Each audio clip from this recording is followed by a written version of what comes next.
Welcome to Making HERstory. This isn't polished success stories. This is the fire, the chaos, the gut punch truth of women who refuse to play small. The real, feral stories. The messy, bold, audacious stories that flip the table and set shit on fire. This is where we roar. It's Ashley Crabb. Buckle up, babe. We're making HERstory. Most women aren't afraid to tell their story. They're afraid to tell the version of their story that would change how people see them. In case we haven't met yet, it's Ashley Crabb, and I help feral females turn their raw, unpolished story into brands, events, and movements that leave a legacy, creating transformation through truth, not through performance, polish, or perfection. We build your business, work, and life with audacious, rooted realness. Some people say that a story is the longest way to get to a point. And while there is some truth behind that, a story is the shortest way to someone's memory. And it is the fastest way to change how someone thinks, feels, and acts. Because stories don't just inform us, they transform us. They move us emotionally, physically. They create choices. And within those choices is where transformation happens. I'm really excited to have you back for another episode of Making HERstory, the first episode of 2026.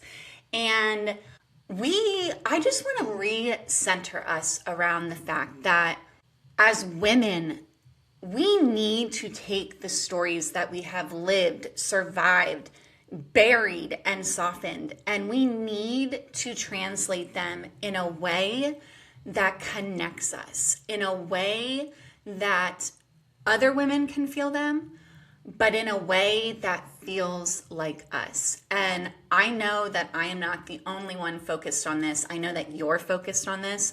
I know that you are so sick of trying to show up in this extremely polished version of yourself. I know that you are so sick of trying to be palatable. I know that you are tired of not being real with yourself and the world. And this podcast isn't necessarily about content tips. It's not necessarily about marketing hacks. And it is absolutely not about telling your story once and moving on.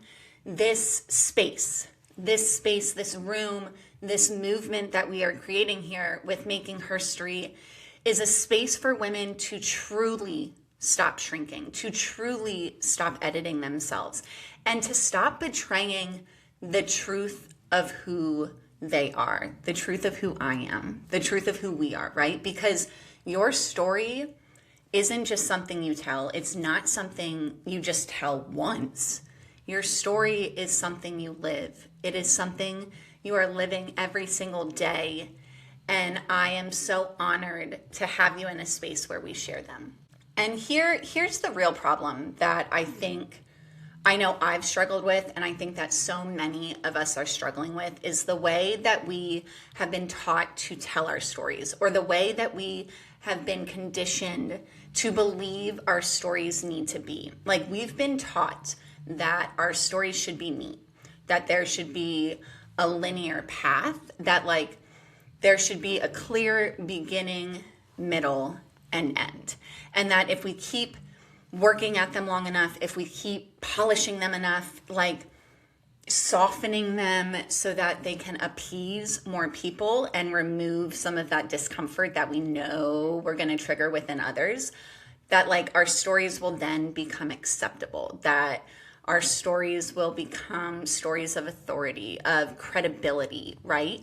But that's not true connection. That's not true understanding. Like, that's just packaging. That's just the way you can package this beautiful gift that you have to give to the world. And I think the part that so many of us miss is that where a polished, edited, watered down version of your story might sound good and acceptable, it's not going to land. It's not going to land with the women who need to hear it. It's not going to land deep within yourself. Like, it's just not going to resonate because no one connects to perfection.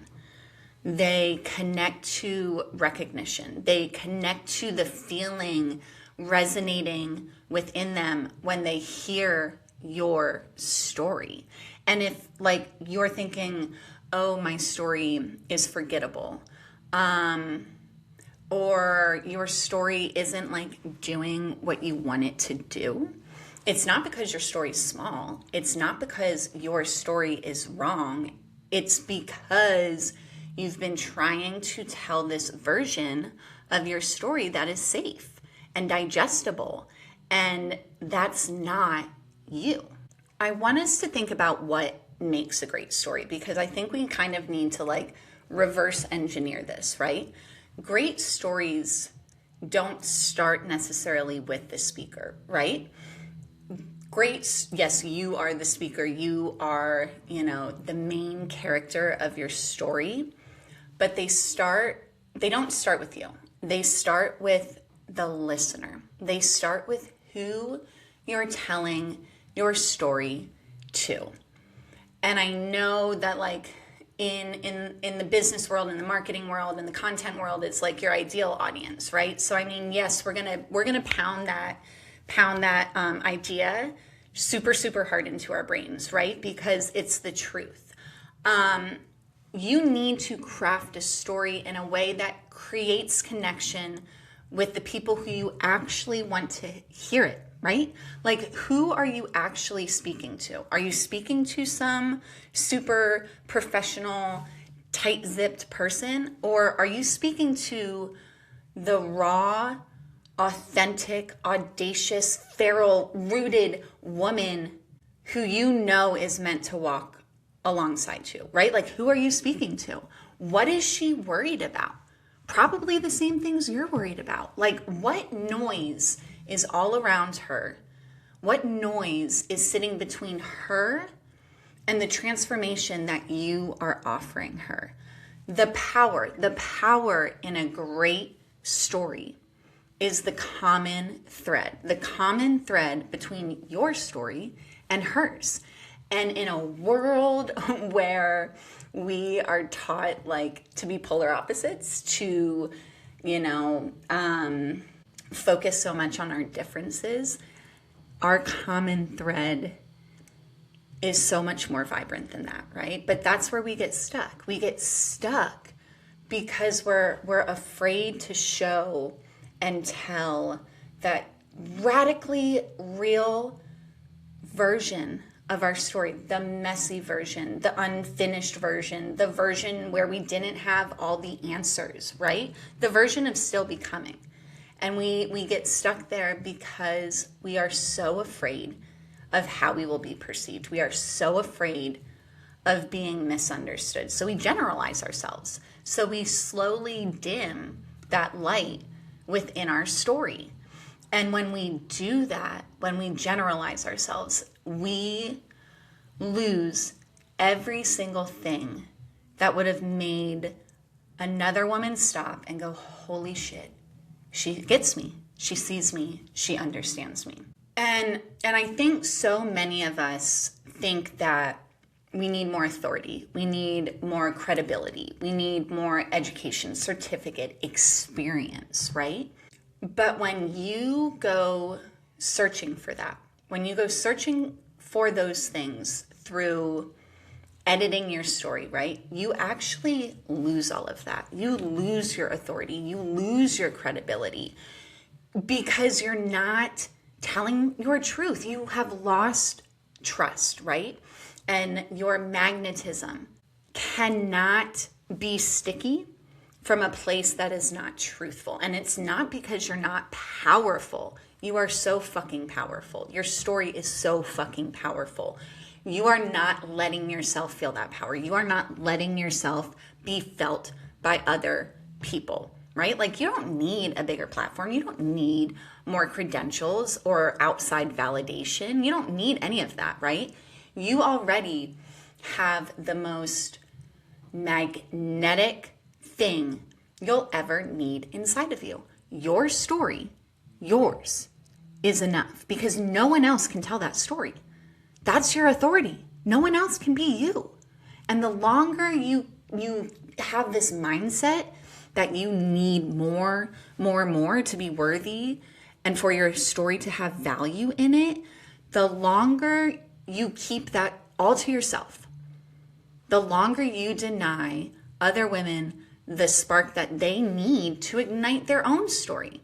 Like, stories, human beings, we do not exist to be hoarded, to be silenced, to be boxed up and put away for a later point in time, right? We exist, our stories exist to be released. So here's the truth that I want you to walk away with today. The truth is, it's not that everyone has a story. It's that everyone is a story. You are a story. You are a living, breathing legacy. We are living anthologies. We have beginnings, we have middles, we come to an end. Like, we have pivots and plot twists. We have supporting characters. We have unsupportive characters. We have protagonists and antagonists. Like, we are the story. We have defeats that later reveal themselves as preparation and divine intervention, right? Like, that is us. We are the freaking story. And when we learn how to tell our stories with that rooted audacity, with that feral fucking realness, we do not just connect. We build trust. We establish authority. We create transformation within ourselves, around us, within the community. We create that movement. That is how visionaries are born. That is how trailblazers lead. That is how women stop shrinking and start shaping the world through what we have lived. I hope this episode hit. I hope this episode was a good first episode to go into this year with, because I want you to remember that you, as the story you are, as the legacy that you are, you need to let this year be the year that you stop telling the polished version of your story. Your story does not need fixed, right? Your story does not need to be more. It doesn't need to be less. It doesn't need to be anything other than it is. You just need to fucking own it. You just need to own your story and learn how to tell it. And I want to be along for the ride while you learn how to do that. So what you can do is you can download my Tell Your Stories Fire Starter. That's going to kickstart you into gear. It's going to start pulling out the pieces of your story that are going to shape everything that you're building. And I would also love if you jumped on a 30-minute vibe check with me. Book a 30-minute call. Let's get down to the nitty-gritty. Let's talk about what's working, what's not working, what's blocking you, and what you're building. So just start telling your story, babe. Just start telling the story that you keep swallowing, because it is your identity, it is your leadership, it is your legacy, and this year is the year that you need to let it be heard. I'll talk to you next week. You've been listening to Making HERstory. Remember, your story isn't optional. It's your fire, your power, and the heartbeat of every space you build. So take up space, tell it raw, and keep building the kind of legacy that can't be ignored. It's Ashley Crabb, and I'll be back with more bold, brave, feral stories soon. And if you want to stay feral with me, hit subscribe, share this with your sisters, and let's make HERstory louder together.